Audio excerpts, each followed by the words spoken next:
화면을 구성하는 픽셀 피치가 상당히 작습니다. 그래서 카메라로 촬영한 영상인데도 이질감이나 색번짐이 거의 없습니다. 그리고 색상을 표현하는 색정확도가 상당히 높은 제품이기 때문에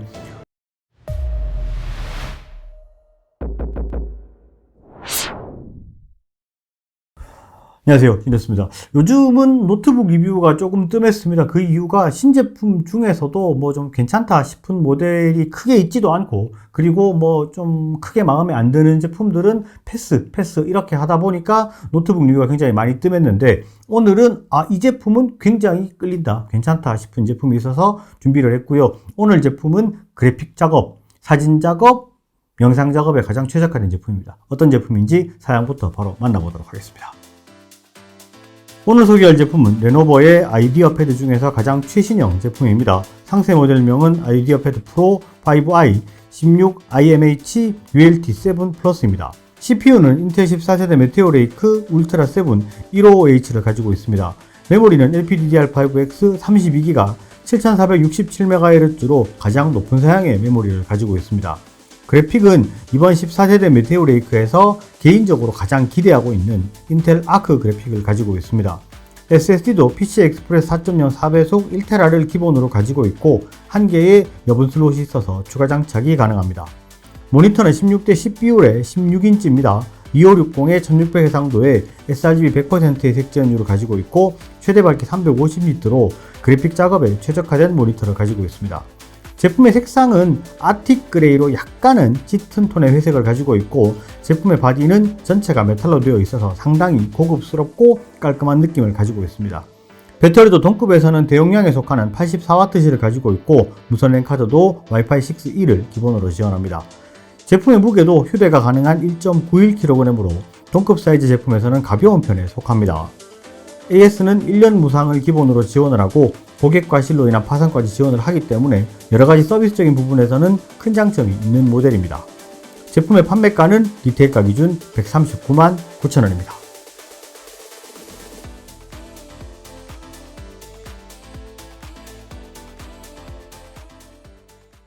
가격을 듣고 조금 놀라신 분들이 있을 겁니다. CPU는 인텔 메테오 레이크 코어 울트라 7 15H가 들어가 있고, 메모리는 LPDDR5X 32GB예요. SSD는 1TB가 기본으로 들어가 있습니다. 거기다가 모니터도 16대 10 비율의 고해상도의 고화질 모니터가 들어가 있습니다. 그런데 가격이 139만 9천원이에요. 이게 가성비가 거의 끝판대장 수준입니다.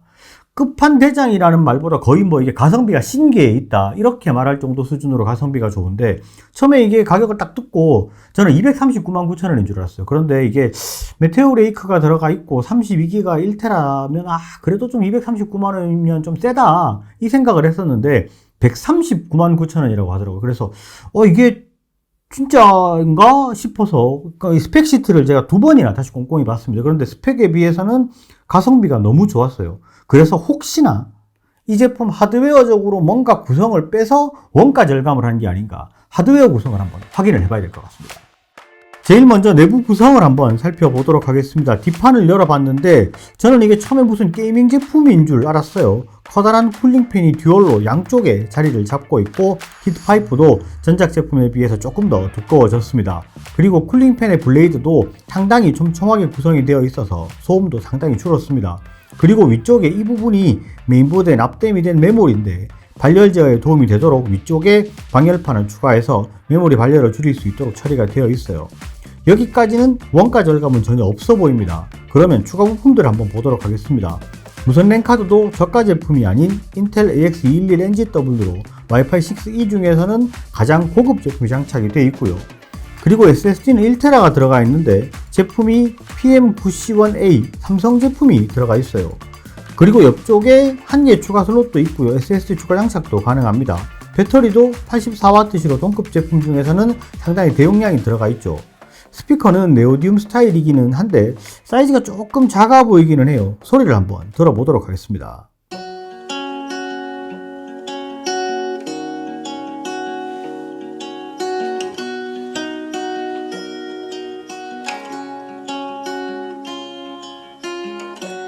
Easy come and easy go. You're an unfading star.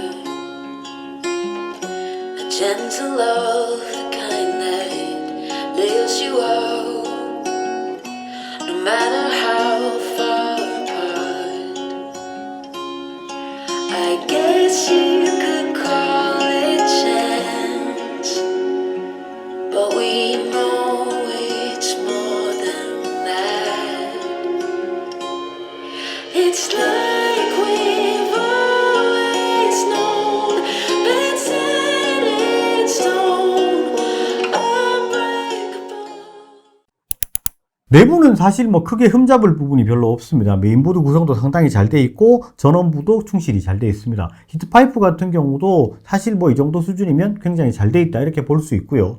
추가로 구성되어 있는 SSD 같은 경우에도 기본적으로 삼성 PCI Express 4.0 4배속이 들어가 있고, 무선 랜 카드 같은 경우에도 와이파이 6E를 지원하는 제품 중에서 가장 상위급 제품에 인텔계에 들어가 있어요. 구성품에서는 빠지는 게 하나도 없습니다. 그런데 스피커는 조금은 아쉬운 부분이 있다. 개인적으로 이게 중저음이 약간은 좀 낮은 부분이 있어서 그 부분은 약간은 좀 아쉬운 부분이 있지만, 솔직히 말씀드려서 이 정도 수준에서는 노멀하다 이렇게 말씀드릴 수 있을 것 같고, 제가 영상을 시작을 하면서 계속해서 말씀드렸던 게 영상 편집용, 사진 편집용이다 이렇게 말씀드렸습니다. 그러면 모니터 화질이 굉장히 좋아야 됩니다. 모니터 화질을 한번 검증해 보도록 하겠습니다. 패널의 정확한 스펙을 확인하기 위해서 스파이더로 색지 연율을 확인해 봤습니다. sRGB 98%, NTSC 71%, 어도비 RGB 76%, DCI-P3 75%의 색지 연율을 가지고 있고, 평균 밝기가 416.5니트로 페이퍼 스펙보다도 더 높은 성능을 가지고 있습니다.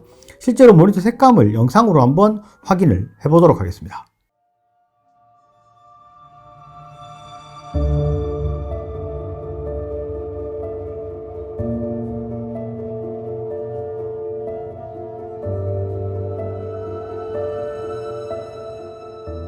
노트북에서 플레이되는 영상을 카메라로 촬영을 한 것이고요. 모니터의 해상도가 높기 때문에 화면을 구성하는 픽셀 피치가 상당히 작습니다. 그래서 카메라로 촬영한 영상인데도 이질감이나 색번짐이 거의 없습니다. 그리고 색상을 표현하는 색정확도가 상당히 높은 제품이기 때문에 화면이 정말 쨍하다라는 느낌이 들 정도로 선명한 색상을 보여주고 있습니다. 그리고 항상 말씀을 드리지만 카메라는 실제 화질을 다 담지 못하기 때문에 실제로 보시면 화질이 더 좋습니다.